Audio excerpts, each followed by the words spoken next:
ये से वाले मियाँ तावीज दे देंगे तो मेरा घर अच्छा हो जाएगा। इन औरतों को कोई समझाए, ये से वाले मियाँ तावीज दे देंगे तो मेरा शौहर मुट्ठी में आ जाएगा, और काम मुट्ठी से बाहर फेंकने के कर रही हैं। आदमी जब आता है तो मुंह बना के बैठ जाती हैं। ये दुनिया की मनहूस औरतों की पहचान है कि दूसरों के सामने मुस्कुराएंगी, अपने मर्दों के सामने नहीं मुस्कुराएंगी। ये जलील किस्म की औरत की पहचान है कि दूसरे औरत को तो मुंह बना के दिखाएंगी, अपने चेहरे पे चाहे वो अपने चेहरे पे मेकअप करके दिखाएंगी। इनसे पूछो मेकअप करने वाला तो घर बैठा है, उसके लिए तो मेकअप नहीं किया। ये जो शादी में मेकअप करके जा रही हो, आपको शर्म नहीं आई कि आपकी नियत दूसरों को दिखाने की है, दुनिया के गंदे लड़कों को दिखाने की है? अरे शर्म नहीं आई? तेरे हर कदम पे तुझ पे लानत है। आला हजरत फरमाते हैं जब औरत बेपर्दा होकर घर से निकले, हर कदम पर उस पर लानत पर अल्लाह के फरिश्ते भेजते हैं। मगर जब वही औरत अपने शौहर को दिखाने के लिए मेकअप करे और अगर उसका आदमी उसको देख के खुश हो जाए तो अल्लाह एक सदके का सवाब अता फरमाता है, एक सदके का सवाब अता फरमाता है।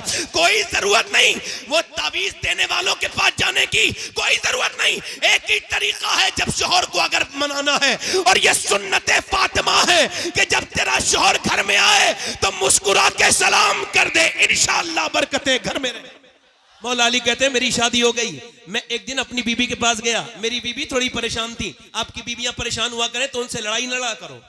कैसे मुंह बनाए बैठी है, क्या हो गया? नहीं, आपके लिए सुन्नत ये है कि हुजूर की सुन्नत ये कि जब अम्मी आयशा रूठ जाती थी तो हुजूर मना लेते थे, है ना?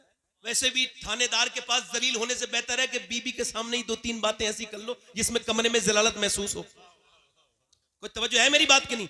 बेहतरीन मियाँ बीबी वो है, ये मजाक नहीं कर रहा हूं मैं आपसे, बेहतरीन मियाँ बीबी वो है जो बात कर लेते हैं आपस में। क्या कर लेते हैं बोलो? क्या कर लेते हैं बोलो? बात कर लेते हैं। मौला अली कहते हैं मैंने पूछा क्या हुआ है फातिमा?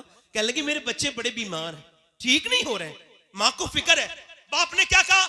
चलो फातिमा हम दुआ करते हैं। फातिमा बोली अगर आप कहें तो मैं रोजे की मन्नत मांग लूं का? बिल्कुल। आज के बाद जितनी औरतें हैं यहां भागती हैं, वहां भागती हैं, कभी उसके पास कभी उसके पास। मैं उनसे कहता हूं कहीं जाने की जरूरत नहीं, बस एक ही तरीका है, और वो भी तरीका अपने घर से नहीं, सैयदा फातिमा के घर से बता रहा हूं। जब कोई परेशानी आए तो कहीं जाने की जरूरत नहीं, 3 रोजे की मन्नत मांग लो। पूरा मजमा बोलो, जरा अकीदे मजबूत करो, जोर से बोलो। अल्लाह तुम्हें सलामत रखे, किसी के मोहताज ना हो, अल्लाह करे तुम कभी दोनों हाथ उठा के बोलो सुभान अल्लाह। अल्लाह तुम्हें किसी का मोहताज ना करे। अपनी बीवियों को, अपनी बहनों को यह समझाना कि हम ये सुन के आए हैं कि जब हसन हुसैन बीमार हुए थे तो मौला अली ने हाथ उठाए थे और कहा था ऐ अल्लाह मेरे बच्चों को शिफा दे दे, ऐ अल्लाह मेरे बच्चों को शिफा दे दे। मुझे बताओ कि दुआ करने वाला अली हो और आमीन कहने वाली फातिमा हो। आमीन कहने वाली, जोर से बोलो, आमीन कहने वाली सैयदा हो। और दुआ किसके लिए हो रही है? जन्नती जवानों के सरदार के लिए हो रही है। अल्लाह करे आप पहुंच गए, मुझे जहां पहुंचाना था आप वहां पहुंच गए। थोड़ा सा मुझे तेज बोलना पड़ा मगर आप पहुंच गए। जिल लगा के बोले सुभान अल्लाह, मुस्कुरा के बोले। अब मौला अली कहते हमने दुआ की, ऐ अल्लाह हमारे बच्चों को शिफा दे दे, ऐ अल्लाह हमारे बच्चों को शिफा दे दे। याद रखो तुम मुसलमान हो, तुम अकेले नहीं हो। जब कभी परेशान हो जाओ दोनों हाथ उठा लिया करो और कभी कभी सजदे किया करो, रोया करो अल्लाह के सामने। मैं कहता हूं उन नमाजियों पर मेरा जुमला जरा नोट करिएगा। अल्लाह की तरफ से ये जुमला आपको बयान कर रहा हूं मेरे रब के फजल से। वो नमाजी कैसा नमाजी है जो फर्ज तो अदा कर रहा है मगर नमाज की बड़ी वाली सुन्नत उससे अदा नहीं हुई। यानी वो नमाज में गया मगर नमाज की सबसे बड़ी सुन्नत ये है कि मेरे नबी की आंख के आंसू निकला करते थे सजदे में। वो कैसा नमाजी है जिसने सजदे में रोना नहीं सीखा? वो कैसा नमाजी है जो अल्लाह के सामने रोना नहीं सीखा? वो कैसा नमाजी है? मैं उससे पूछता हूं कभी तेरी आंख से आंसू निकला?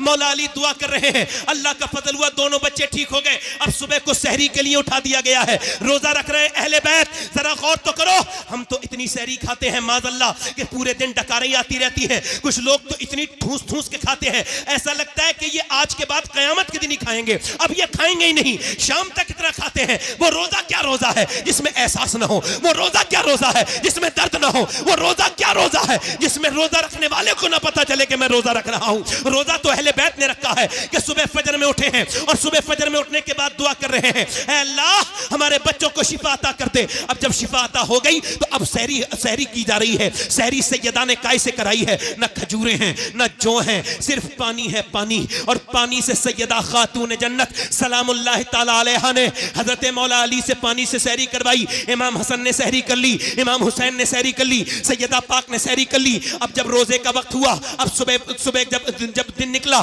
तो मौला अली मजदूरी करने के लिए निकले। आज से बिलारी का कोई मुसलमान या आसपास का कोई मुसलमान आज के बाद मजदूरी करने निकले तो सर झुका के ना निकले, वो शर्मा के ना निकले, वो अपना मुंह छिपा के ना निकले, वरना फख्र से निकले और आवाज लगाता हुआ निकले, लोगों मैं मजदूरी करने जा रहा हूं और ये नबी की भी सुन्नत है, अली की भी सुन्नत है।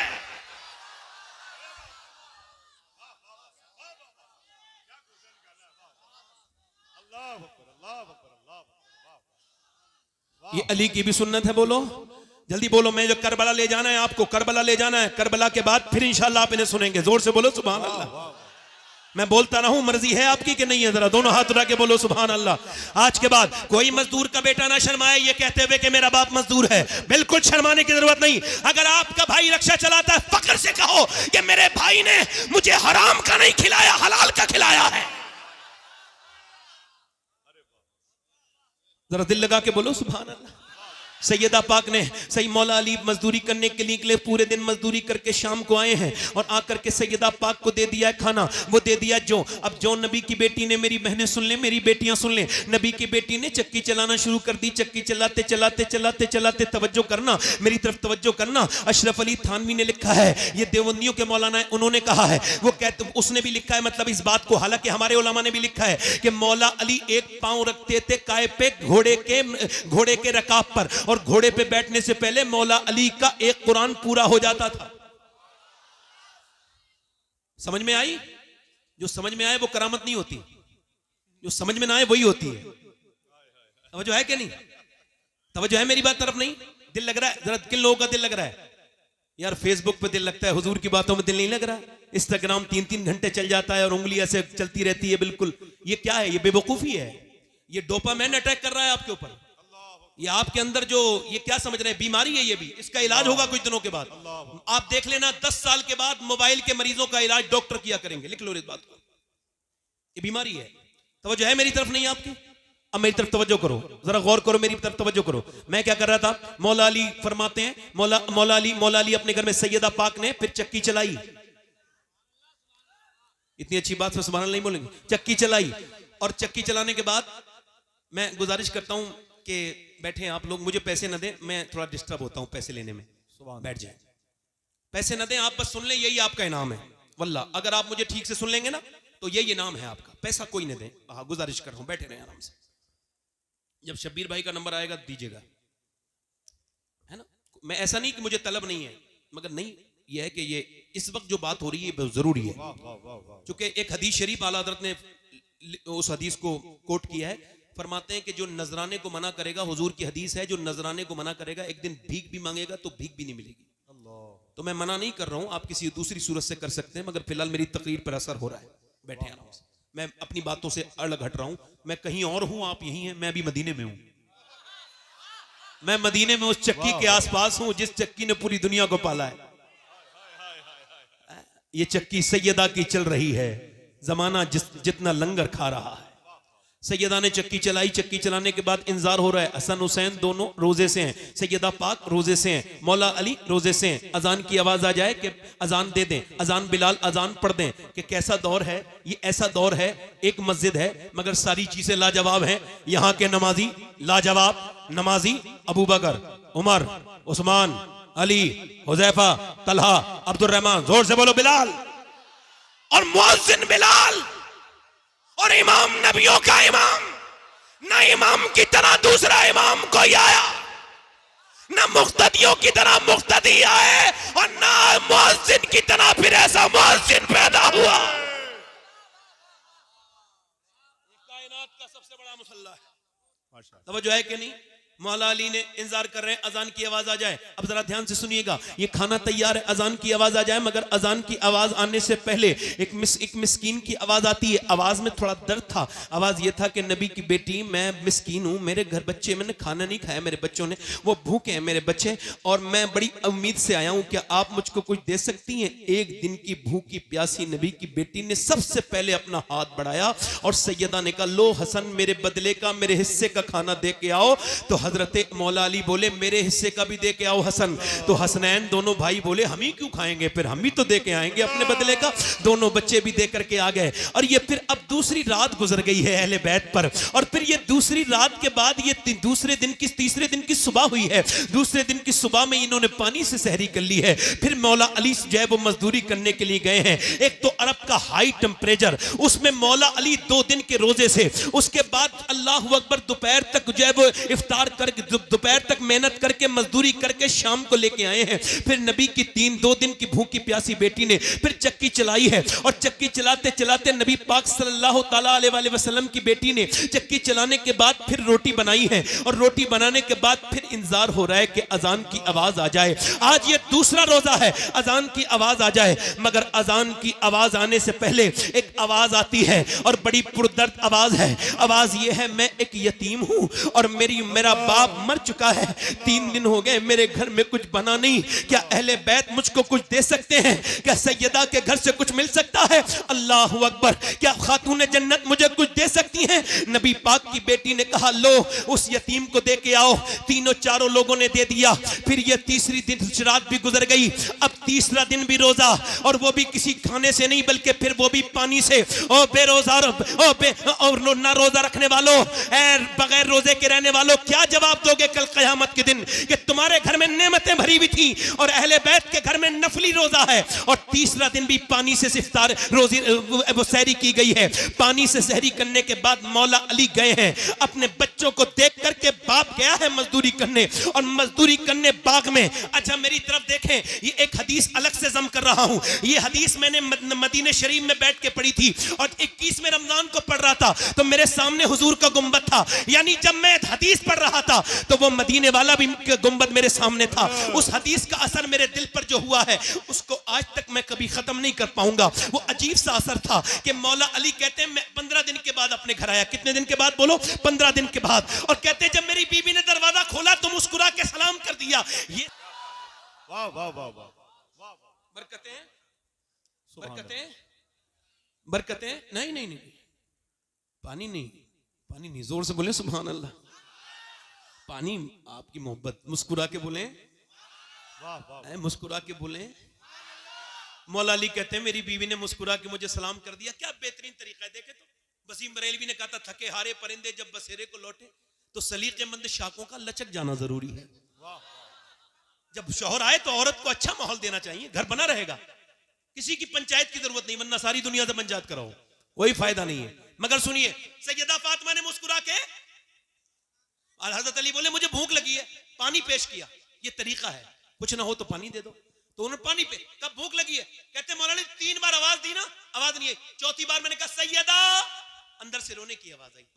मैं अंदर गया ना तो दोनों आलम के मालिक को मुख्तार की बेटी बैठी भी रो रही है, जिसकी आंखें हुजूर की तरह, जिसके होंठ हुजूर की तरह, जो मुस्कुराए तो नबी की तरह लगे, जो उठे तो नबी की तरह लगे।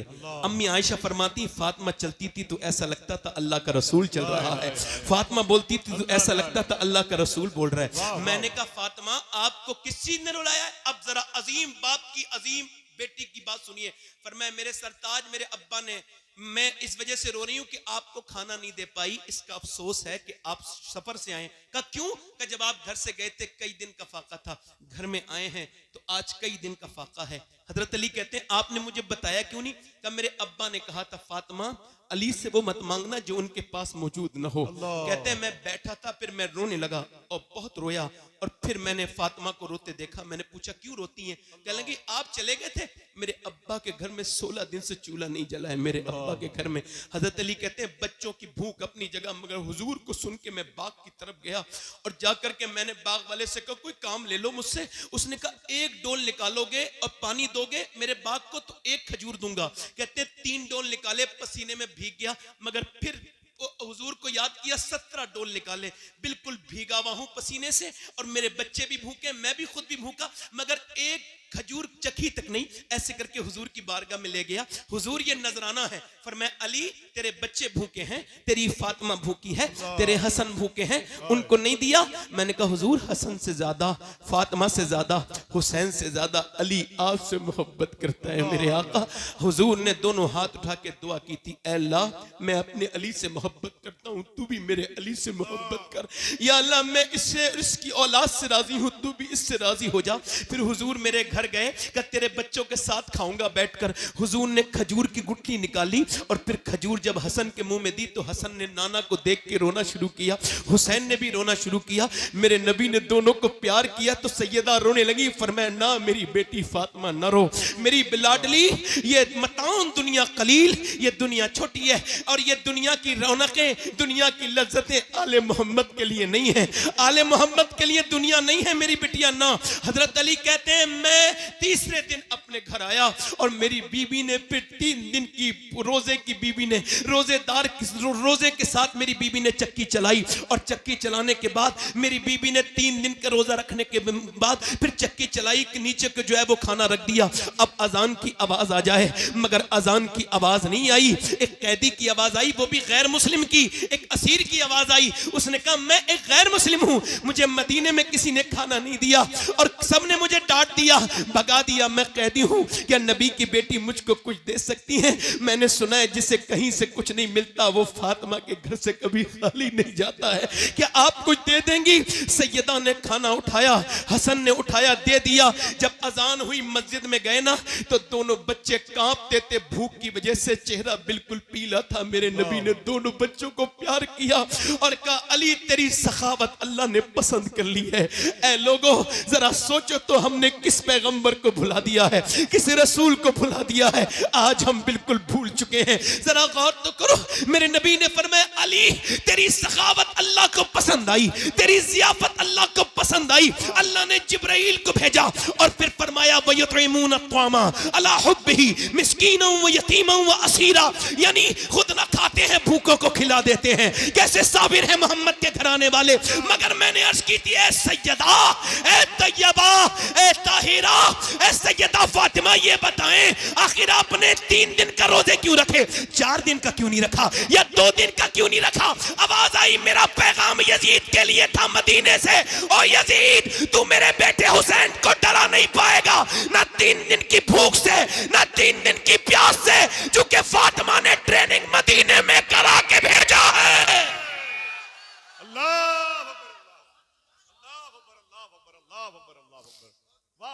नारे तकबीर, दोनों हाथ उठा के नारे तकबीर, आपको नारे रिसालत। आपको ये माहौल कैसा लग रहा है बोलो? ये माहौल सब गौस पाक का बनाया हुआ माहौल है, ये सब बड़े पीर ने बनाया है।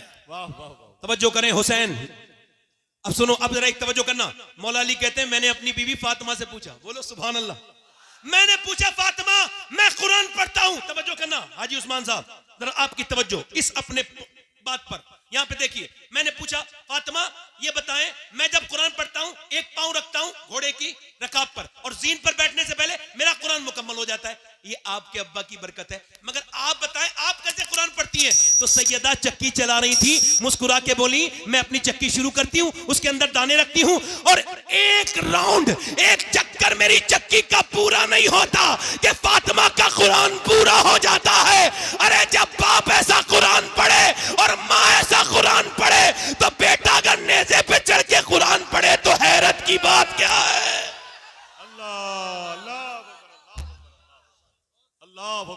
यजीद बनते हैं लोग आज भी कोशिश से, हुसैन बनते नहीं, खुदा बनाता है। अच्छा एक चीज है तकदीर, क्या है बोलो?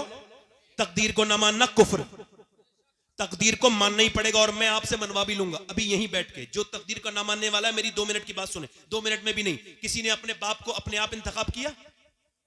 बताओ। अरे कोई अपनी मर्जी से अपना बाप चुनता है? चुनता है? अगर ऐसा होता तो लोग बिल गेट्स के घर पैदा होते, अडानी अंबानी के घर बच्चे पैदा होते, गरीबों के घर बच्चे पैदा नहीं होते। कोई अपनी मर्जी से अपना बाप, अपनी माँ, बोलो अपनी माँ, अपनी बहन, अपना भाई, अपना नाना, अपनी नानी, और किसी का नाना ठीक है तो नानी ठीक नहीं, किसी का दादा ठीक है तो दादी ठीक नहीं, किसी का बाप ठीक है तो माँ ठीक नहीं, किसी की माँ ठीक है तो भाई ठीक नहीं, किसी का भाई ठीक है तो बहन ठीक नहीं, किसी को अल्लाह ने बहन से नवाजा, अच्छी बहन है तो उसके भाई अच्छे नहीं है। मगर पूरी दुनिया में एक हस्ती ऐसी है हुसैन इब्ने अली की, जिसे जिधर से देखो लाजवाब है।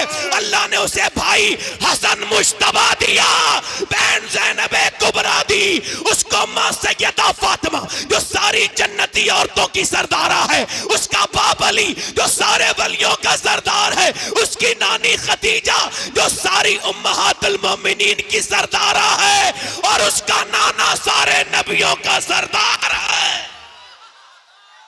अफजल है कुल जहां में घराना हुसैन का, पूरा मंदबा हाथ उठा के, अफजल है कुल जहां में घराना हुसैन का, अरे नबियों का ताजदार है नाना। अल्लाह अकबर, अल्लाह अकबर, अल्लाह अकबर, वाह वाह वाह, सुभान अल्लाह, सुभान अल्लाह, सुभान अल्लाह। मुस्कुरा के बोलो, वाह वाह वाह। मुस्कुरा के बोलो। अब जरा करबला में आते हैं। करबला क्या है? हक और बातिल की लड़ाई। करबला काई की लड़ाई है? हक, झूठ और सच की लड़ाई। यजीद और हुसैन की लड़ाई नहीं है, इस्लाम और गुमराही की लड़ाई है। हुसैन गर ना शहीद होता तो आज घर घर यजीद होता।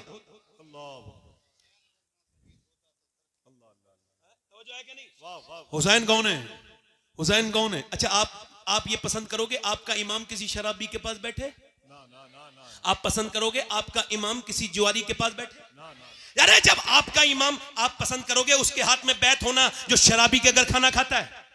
आप उसके हाथ में बैत दे सकते हो? अरे ऐसा पीर पसंद करोगे जो किसी बेनमाजी के साथ रहता हो? नहीं ना। अरे तो हुसैन तो पीरों का भी पीर है और इमामों का भी इमाम है। यजीद के हाथ में कैसे हाथ दे देते? नहीं दिया हाथ, छोड़ दिया मदीना। छोड़ दिया, बोलो छोड़ दिया। जब ज्यादा दबाव बढ़ा तो आपने फरमाया मैं मदीना छोड़ रहा हूं, इस वजह से मैं नहीं चाहता मेरे नाना के मदीने में लड़ाई हो। तवज्जो करो जरा मेरी तरफ देखो, ये मदीने सेल्फी वाले लोग जो जाते हैं ये कोई जाते बाते नहीं है, ये तो सेल्फी निकालने जाते हैं। ये तो वहां वही करते रहते हैं, इधर से लाइव उधर से लाइव। कभी अपने गुनाह भी लाइव करना बेटे, इतनी नेकियां लाइव करता है, कभी गुनाह भी लाइव करना। अपने गुनाह छुपाता है, नेकियां लाइव करता है। नेकियां तो छुपाने की होती हैं। वहां मदीने में खड़ा है और कह रहा है एक लाइक दे दो, और वो भी हिंदुस्तानी लोगों से। पागल है, मदीने गया ही क्यों था? यहीं पे लाइक मांग लेता, मैं मदीने में हूं एक लाइक कर दो। और पागल एक बार मदीने वाले से कह देता या रसूल अल्लाह एक बार लाइक कर दो मेरे नबी।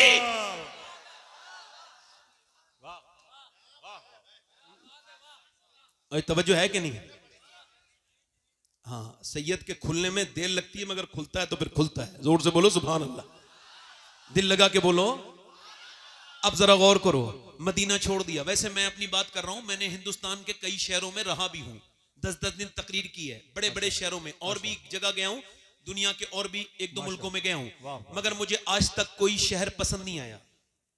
ऐसा नहीं लगा मुझे कि मुझे वहां की याद आई हो।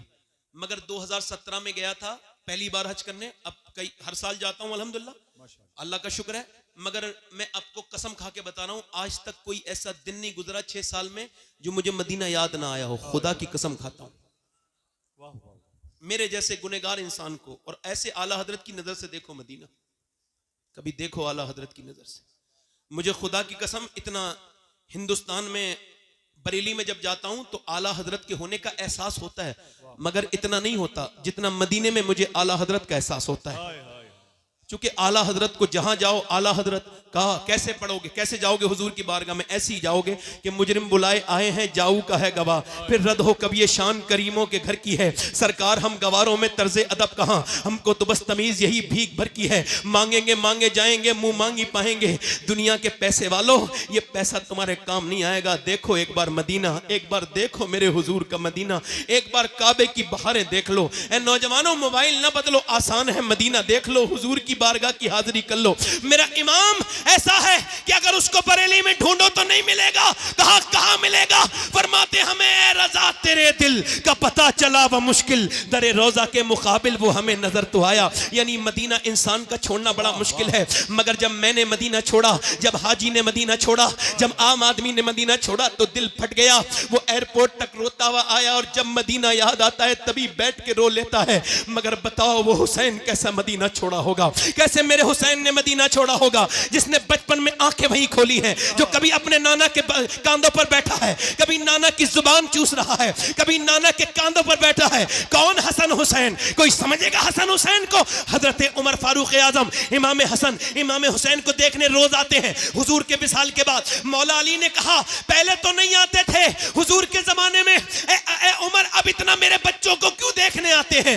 उमर रो के बोले तेरे बच्चों की चेहरा अली बिल्कुल मेरे नबी की तरह है, इनको देख लेता हूं तो बिल्कुल नबी याद आ जाते हैं, नबी की तशनगी कम हो जाती है। मेरे बरेली का इमाम बोला मादूम न था शाये सकलैन, उस नूर की जलवागाह थी जाते हसनैन, और तमसील ने उस नूर के दो हिस्से कर दिए, आधे से बने हसन आधे से हुसैन। हुसैन ने मदीना छोड़ दिया, कैसे दिल से मदीना छोड़ा? मक्के आ गए, मक्के में खतूत आए, मक्के को भी छोड़ दिया। मक्के से आप जो है वो कूफे की तरफ जा रहे थे, एक शहर बीच में मिला, उसने कहा हुसैन न जाओ, तुम्हारा भाई मुस्लिम बिन अकील हमने देखा है उसको कत्ल कर दिया गया, उसको धोखा दे दिया गया, कूफियों ने धोखा दे दिया। इमाम ने फरमाया मेरे भाई का तूने कहां देखा? कहा हमने उसको देखा कि वो कूफे के चौराहे पे लटका हुआ है आपका भाई। इमाम ने फरमाया अल्लाह तेरा शुक्र है कि मेरा भाई झुका नहीं मगर लटक गया।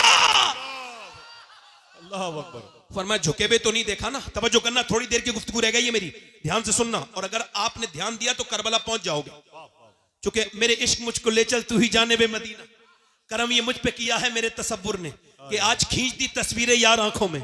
ये करबला इमाम गए, मोहनदास करमचंद गांधी हिंदुस्तान के राष्ट्रपिता, और उनका फोटो उस पे आता है काय पे नोट पर। उनसे किसी ने पूछा ये आपका ये सूती कपड़ा है, ये आपकी धोती है, ये आपके कपड़े हैं, और ये आपके पास चरखा है, क्या इससे ब्रिटिश एम्पायर से लड़ेंगे? आपका दिमाग ठीक है? दिमाग तो ठीक है, इतनी बड़ी ताकत से लड़ेंगे? कहा मेरी हिम्मत नहीं होती थी। गांधी बोले कहा फिर? मगर बोले जब मैंने करबला को पढ़ा और जब 72 शोहदा को पढ़ा तो मेरी हिम्मत हो गई। मैंने देख लिया कि 72 को मिटाने के लिए 22,000 आर्मी आई थी, मगर करबला के मैदान गवाही दे रहा है कि 22,000 का नामो निशान मिट गया, मगर 72 के खेमे आज भी करबला के मैदान में लगे हुए हैं।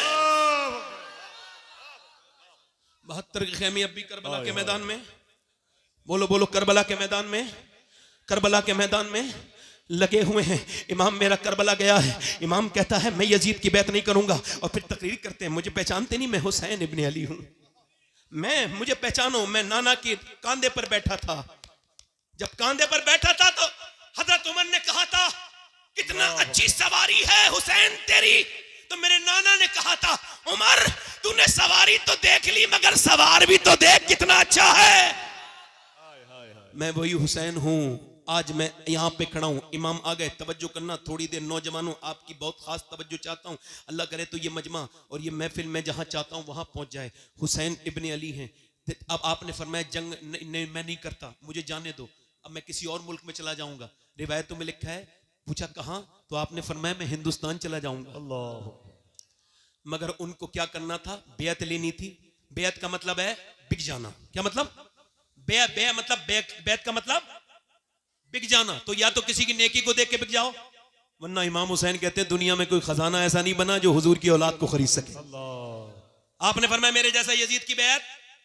उन्होंने कहा ठीक है, जंग शुरू। जंग। अब जब तलवारों की आवाज आ रही थी, एक औरत गुजर के जा रही थी। मेरी बहनें सुन ले, मेरी बेटियां, ये जो आज अपने बच्चों को कभी नमाज के लिए नहीं कहती, कभी नमाज के लिए नहीं कहती, सुने, औरत जा रही थी अपने बेटे की शादी की तैयारी करने। अब जब जा रही थी ना औरत, और जब वो औरत जा रही थी तो आवाज आई, तो उस औरत ने कहा देख क्या मेरे बेटे कैसी आवाजें आ रही, तलवार किसकी जंग हो रही है, देख तलवारें टकरानी आपस में। वो बच्चा आके रोने लगा, अम्मा मेरा दिल बड़ा दुखा है। क्या हुआ? कि मैंने वहां करबला में एक इतना खूबसूरत इंसान देखा, मेरी आंखों ने इतना अच्छा नहीं इंसान नहीं, न उसकी आंखों की तरह आंखें थी, न उसके लहजे की तरह। कहा अच्छा, मैंने पूछा कौन है? कहा ये हुसैन इब्ने अली है, इन पर बड़ा जुल्म हो रहा है। तो कहता है मेरी माँ, मेरा दिल फट गया। माँ रो के बोली मेरे लाल, फातिमा का घर लुट रहा हो और मैं अपने बेटे का घर बसाऊं, मेरा दिल गवारा नहीं करता। मैंने आज तक तुझसे कभी तुझसे मैंने अपने दूध का बदला नहीं मांगा, आज मांगती हूं, ऐसा कर तू मेरे बेटे हुसैन पे कुर्बान हो जा। बेटा बोला अम्मी अगर तू ना भी कहती मैं फिर भी हुसैन पे कुर्बान होने का इरादा रखता था। जवान बेटा गया, मैं माँ पहुंची, इमाम ने फरमाया तेरे बुढ़ापे का सहारा ले जा। लेकिन मुझे बुढ़ापे का नहीं, कयामत का सहारा चाहिए हुसैन, मुझे करामत का सहारा चाहिए, बुढ़ापा तो मेरा गुजर जाएगा। इमाम ने फरमाया ठीक है। अब जब उसका बेटा चला तो इमाम की तरफ उसकी माँ आंखों से आंसू ला के बोली हुसैन मेरे बेटे को जब नवाजो तो इसकी माँ को भी नवाजना कयामत के दिन। मेरे इमाम ने फरमाया ठीक है। जब बेटा गया जवान तो बूढ़ी ने ऐसे करके अपनी झोली फैलाई, ऐ अल्लाह मेरे बेटे की शहादत कबूल कर ले, मेरे लाल की ऐ अल्लाह कबूल कर ले। उधर जब इसकी दुआ पूरी नहीं हुई है, ये गर्दन कटी उसकी और आकर के गिर गई झोली में। मां ने उसके बाल पकड़े और उठा करके सर को फेंका यजीदियों में और कहा जो चीज हम अल्लाह की राह में दे देते हैं वापस नहीं लेते, वापस नहीं लेते। अब इमाम के हजरत अली, मैं मुख्तसर कर रहा हूं, शॉर्ट में करबला बयान कर रहा हूं, आखिर में हजरत कासिम गए। कासिम कौन है? इमाम हसन के बेटे। जब वो गए तो एक हाथ में तलवार है और कुर्ता है, सिर्फ कोई जंगी सामान नहीं है, कोई खुद नहीं पहने हुआ है, कोई प्रोटेक्शन का सामान नहीं है, ऐसे ही जा रहे हैं। मगर शेर का पोता था, जाके बोले है कोई जो मेरा मुकाबला करे? अरे 22,000 से जो भूखा प्यासा मुकाबला तलब करे, अली का ही तो पोता हो सकता है। अर्जक नाम के पहलवान ने कहा, शिमर ने कहा अर्जक जा, अर्जक जरा जा, अर्जक जा लड़। अर्जक बोला तेरा दिमाग ठीक है शिमर, मैं 500 लोगों से लड़ता हूं, इससे अकेले लड़ लूंगा?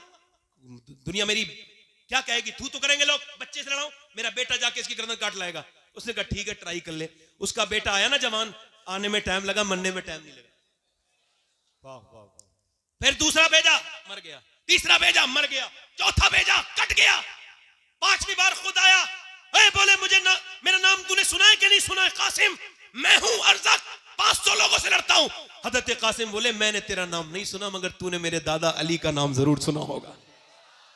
और मैं आ जा।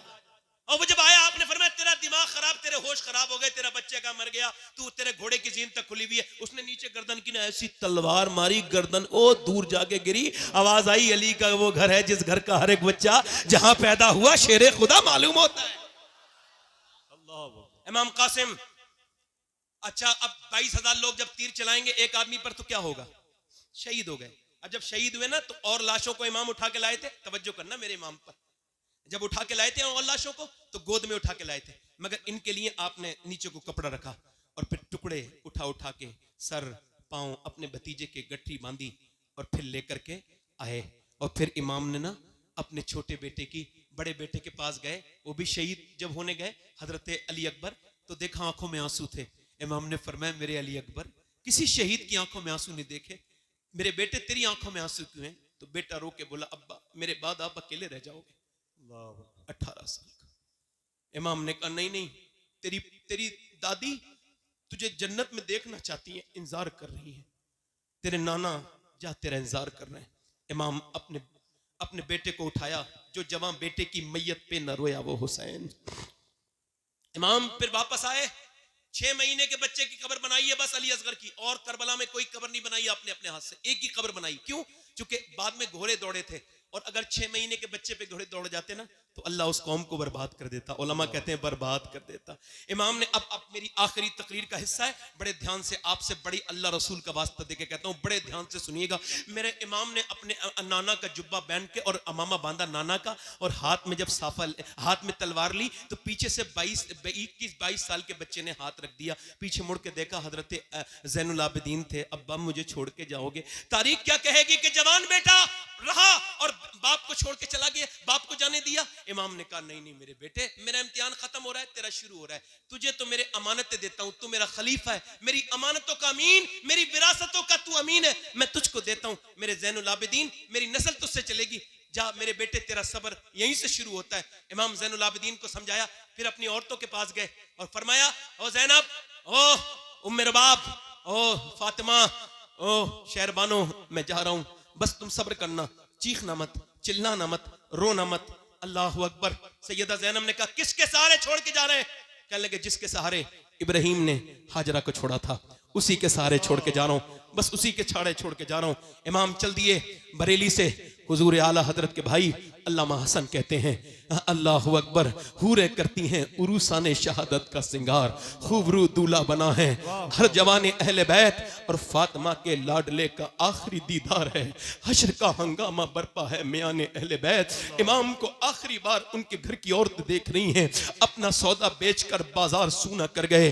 कौन सी बस्ती बसाई ताजराने अहले बैत। इमाम जब करबला में गए, तलवार आपने चलाई, आपकी तलवार से तो कोई मुकाबला नहीं कर सकता था। तीर मारे, पहला तीर जब सीने पे लगा, ओ नौजवानों इस तीर को तुम भी दिल पे लेके सुनो। इमाम ने घोड़ा वापस किया, खेमे में जाके बोले बहन रोई थी क्या ज़ैनब? कहा हाँ मेरे भाई, तुम मेरे भाई हो, मेरे माँ जाए हो, मेरे साथी हो, मेरे भाई, मैं बचपन से तुम्हारे साथ खेली, मगर अब जब तीर लगाए तो ज़ैनब को अफसोस तकलीफ हो गई, मैं बहन हूं। आखिर इमाम ने फरमाया ना मेरी बहन रो मत, जब मुअर्रिख तारीख लिखेगा तो खाली हुसैन इब्ने अली की तारीख नहीं लिखी जाएगी, बल्कि ज़ैनब बिनते अली की भी तारीख लिखी जाएगी। दुनिया कहेगी कि ज़ैनब भी कोई थी।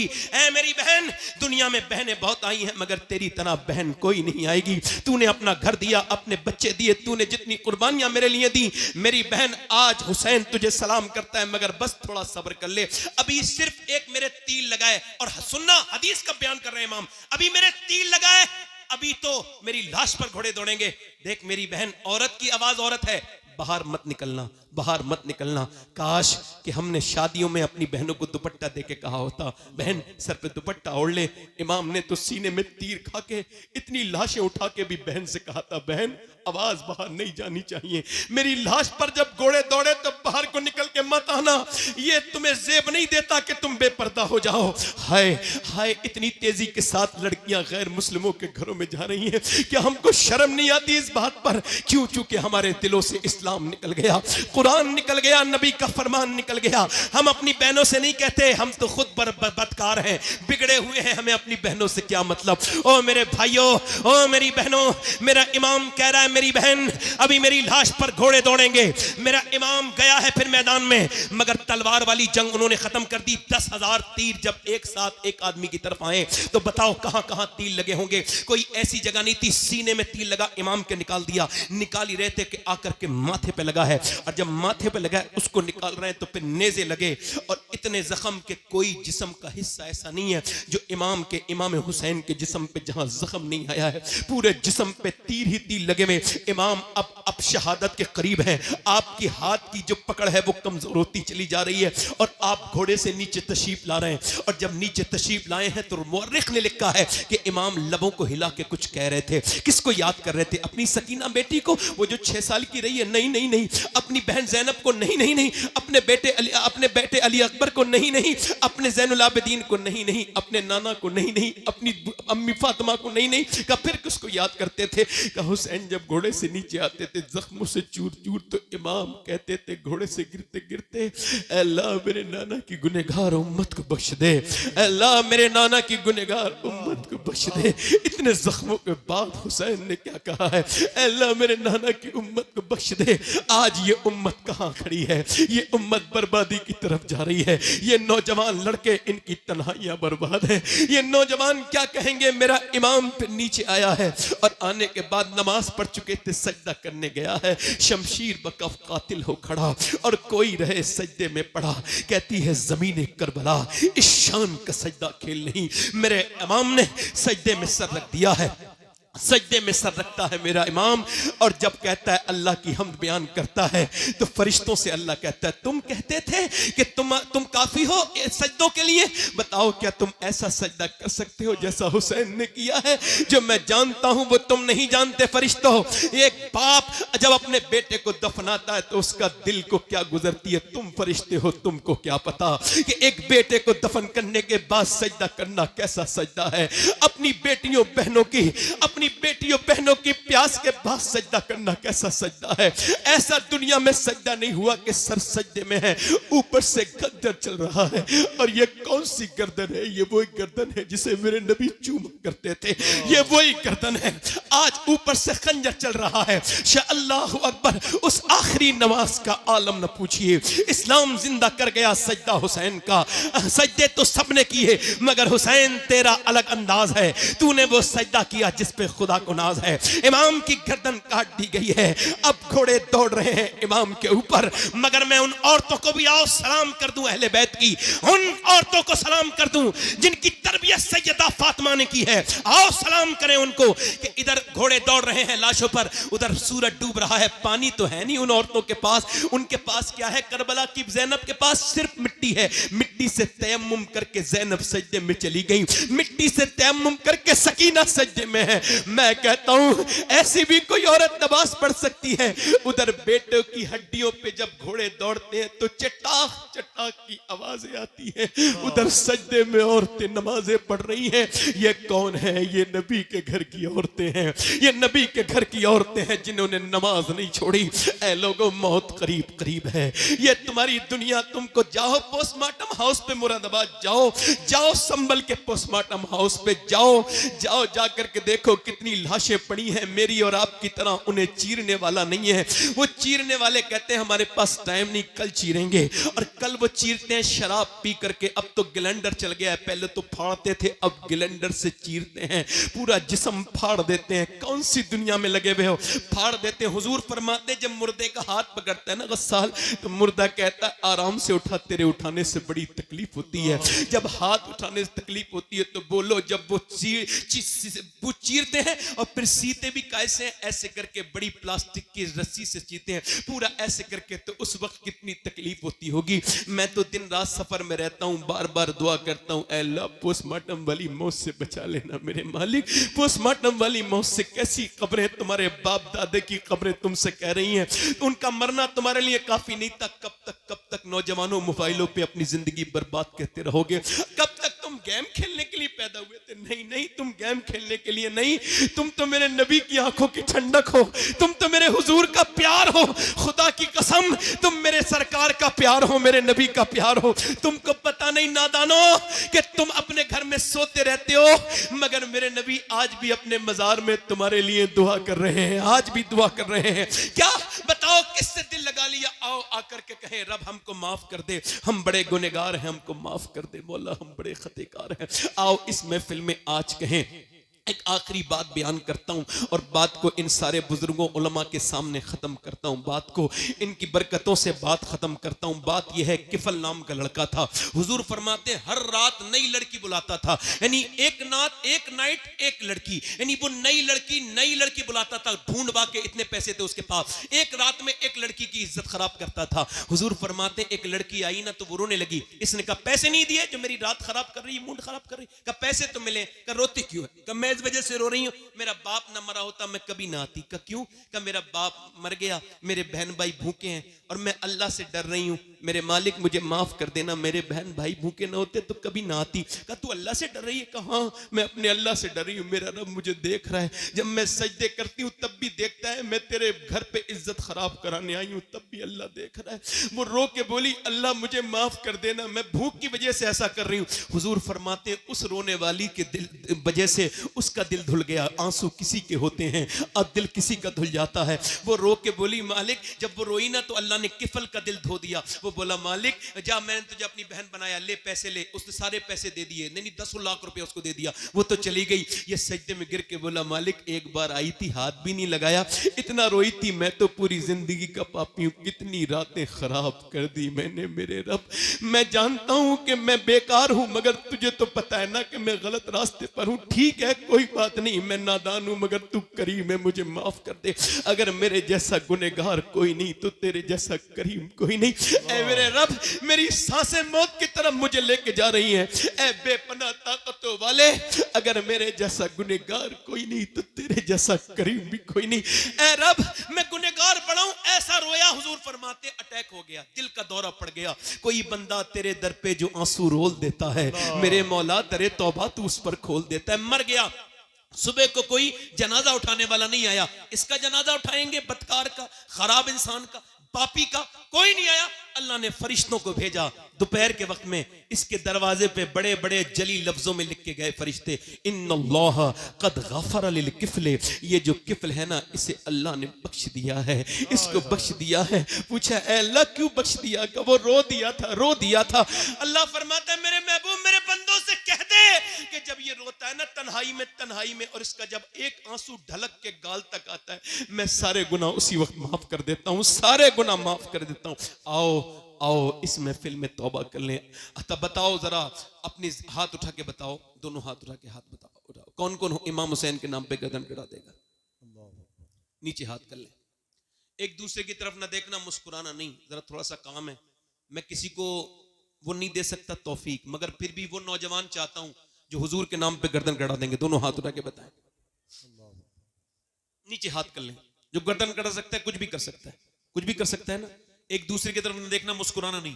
कितने लोग ऐसे हैं जो गर्दन भी कटा देंगे और आज से हुजूर के नाम पे पूरी दाढ़ी भी रखा लेंगे। इस महफिल में खड़े हो जाएं, बस वो नौजवान खड़े हो जाएं इस महफिल में, जो आज से नबी के नाम पे दाढ़ी रखाएं, बस वही खड़े हो सोच समझ के, जो आज से अपनी जिंदगियां बदलें। कोई मदरसे का बच्चा खड़ा ना हो, तालिबे इल्म उनके निसाब में होता है, बाकी खड़े रहे। आप खड़े रहो भाई, खड़े रहें।